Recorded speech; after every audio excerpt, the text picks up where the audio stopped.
Үкіметтің қолдауына ие болатын ең үздік отандық 7 кәсіпорынның атауы белгілі болды. Бұл кәсіпорындарға Бәйтерек холдингі мен беделді McKinsey & Company бәсекеге қабілетті деген баға беріп отыр. Енді оларға ел үкіметі жан-жақты қолдау көрсететін болады. Тақырыпты Талғат Уәли ашып айтады.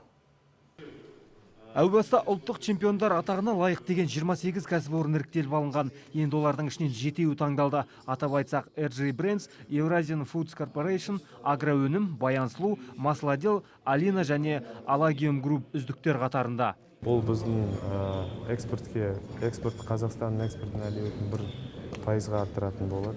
Және дайын өңделген товарлардың өнімді шығармашылықты 2%-ға ұлғайтатын болады. Ол біздің атқарылып жатқан индустриалдық инновациялық бағдарламасына тікелей әсер ететін көрсеткіштер. Үздіктер қатарынан кондитерлік өнім өндірушілер де көрінді. Бұл бағыттағы тауар айналымы еліміздегі машина құрастыру саласымен тең түседі екен.